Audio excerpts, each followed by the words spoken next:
This One's Wife, The Future for Archie and Lilibet. Hello, I'm H.G. Tudor. Archie and Lilibet are the non-intimate secondary sources in This One's Wife's dual matrix. They are also the children of Prince Harry. What will the future hold for them as the offspring of a narcissist?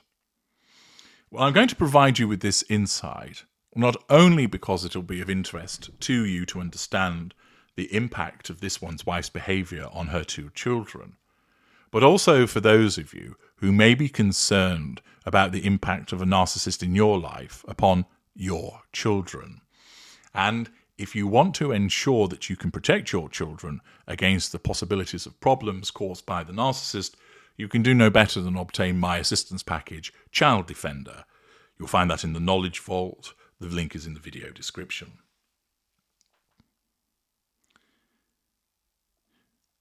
With this video, I'm going to proceed on the basis that neither Lilibet or Archie become narcissists themselves, although I would point out that they are at risk of that happening because the genetic predisposition could be passed down to them from their mother, and they could well be subjected to a lack of control environment as a consequence of the interactions they have with their mother. I would say that there is a good possibility that they will avoid it by virtue of the fact that whilst the genetic predisposition may well reach them, there is the possibility of intervention because they have nannies, that this one's wife is often away from them when she's gadding around the globe, and the possibility of the intervening forces of Prince Harry, to the extent that he isn't spliffed out of his mind or sidelined. But in order to avoid lots of different permutations, I'm going to proceed on the basis that neither Archie nor Lilibet become narcissists themselves. They will, to the extent that this one's wife interacts with them, be subjected to her need for the prime aims. They're not immune from that. This means she must control them. This means that she will draw fuel from them. This means that she will utilize them as commodities with regard to her control of other people, principally by triangulating the world with the children. She will use a range of different manipulations against them: false compassion, flattery, false contrition. She will engage in malign behaviours towards them, shouting at them, putting them down, giving them the cold shoulder, giving them silent treatments, playing them off against one another, triangulating them with other people, comparing them, for instance, to another child and praising their behaviour, or praising Archie or Lilibet's behaviour by triangulating them favourably with another child, bribery through the provision of gifts, and lots of other manipulations besides. Those of you who have been the child of a narcissist will be fully familiar with the different range of manipulations that can be utilised. Another aspect is that this one's wife has essentially ostracised her children from much of the outside world. They don't have any involvement with their family other than Doria Ragland. They don't see grandparents, uncles and aunties, or cousins. Although this will invariably lead to them questioning, why don't I see them? I should imagine that their utilisation of the internet is heavily regulated so that they are kept away from certain information. I should imagine also that they don't go out very often, that they are kept away from other people, because this is part of the narcissist's assertion of control through isolation.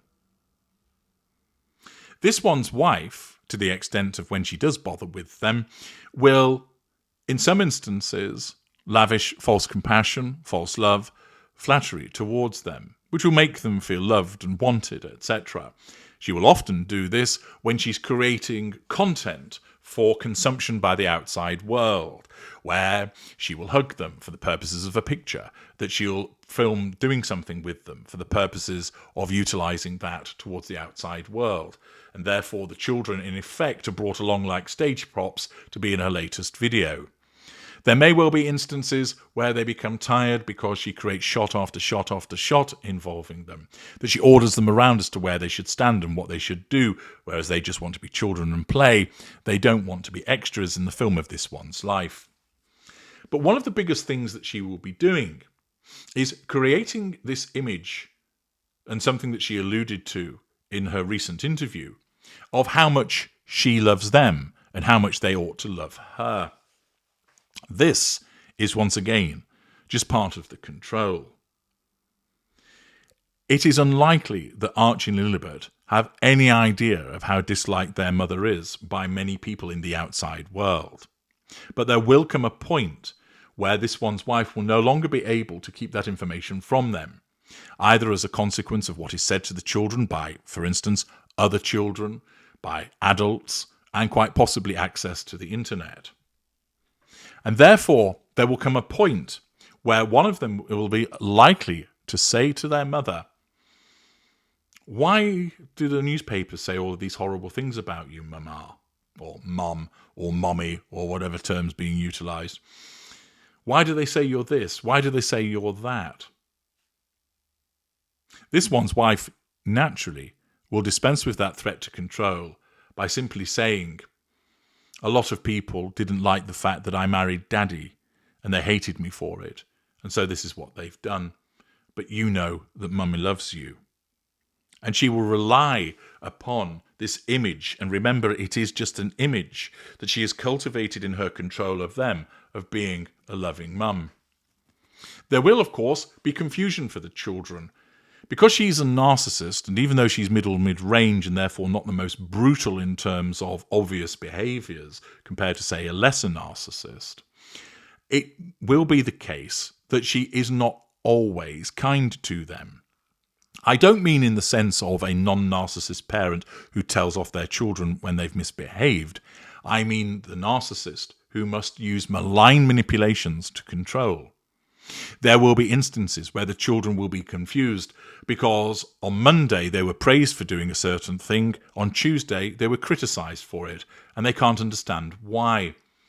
The consistency, of course, is the application of control, but it is inconsistent when viewed through the eyes of a child. Those of you who have been involved with the narcissist as an adult will know what a mindfuck it is to be subjected to the shifting sands of the narcissist manipulations. Imagine what it's like for a child who doesn't even understand the world, and that the world is their parents, and where one is so inconsistent in this way, they are left entirely confused as to what is going on. Accordingly, what this one's wife will do is triangulate her own children with the fabrication of her supposed love to demonstrate that it's the outside world that is full of haters and racists and awful people who were just envious of the fact that she married a prince, and they couldn't cope with that, so they were nasty to her. This will, of course, be a pity play to engender her children to feel sorry for her. But ultimately, she's not going to get away with it. And she's not going to get away with it for two reasons. The first is that, as I've just touched upon, the children will be faced with instances of inconsistent behaviour. They will think, why is she nice to me these times and horrible to me other times, and it doesn't make any sense? They will be unlikely to work out what it is. They're unlikely to work out, our mother's a narcissist and that's why she behaves that way. But they will recognise that there are times where she's absolutely horrible to them. Unfortunately, they're more likely to think that it is as a consequence of their own behaviour that has merited being treated this way, and therefore will blame themselves. Or, for instance, if, let's say, Prince Harry is no longer around because there's been divorce and she is the one that's obtained the kids and he doesn't see them very often, they may well think that it's a consequence of the lack of involvement of their father in their lives.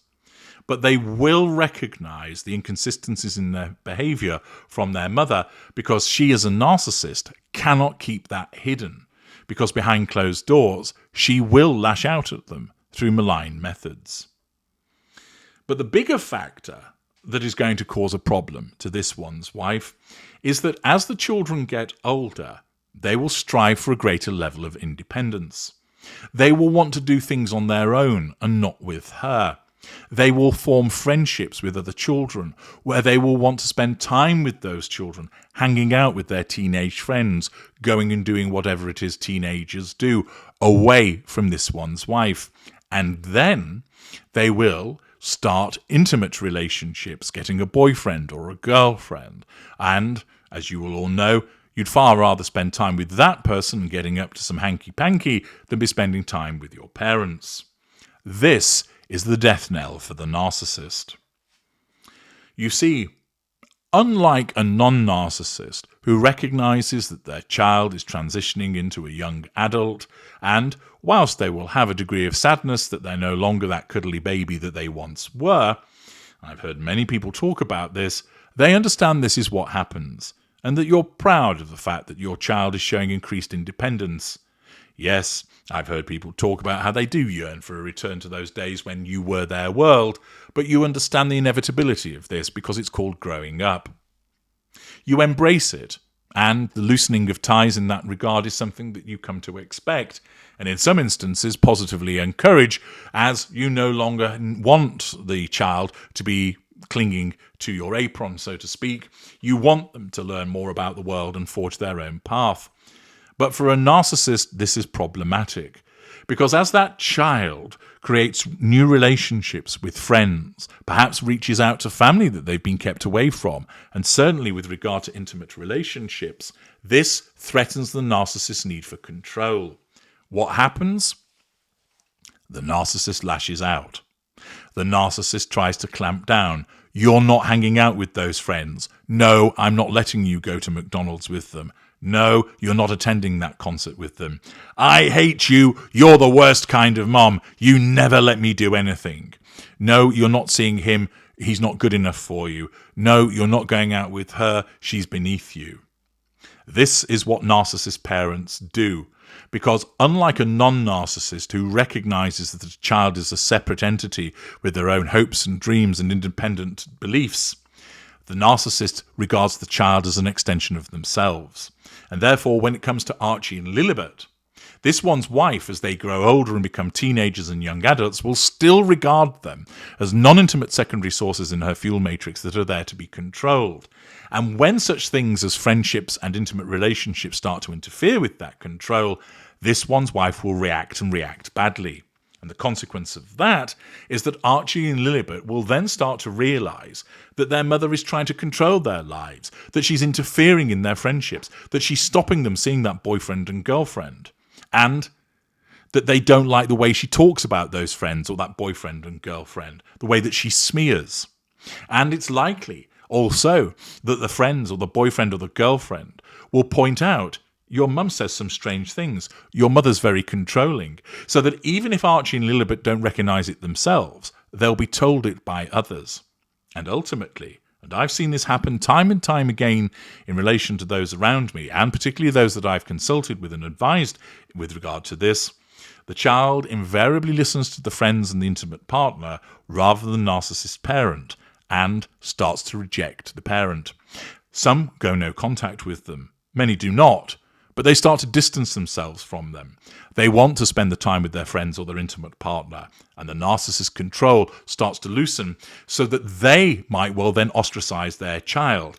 And it is at that point the child suddenly has a realization that this parent isn't a very nice person, that perhaps the non-narcissist parent was right all along, where perhaps they've witnessed arguments between the two of them. And in some instances, they start the realization that my mother is a narcissist. This is the future that awaits Archie and Lilibet, repeatedly being subjected to the control of their mother, interference in their lives, but ultimately, it's more likely than not that they will break free from her grasp, but it is years away. I'm H.G. Tudor. Thank you for listening.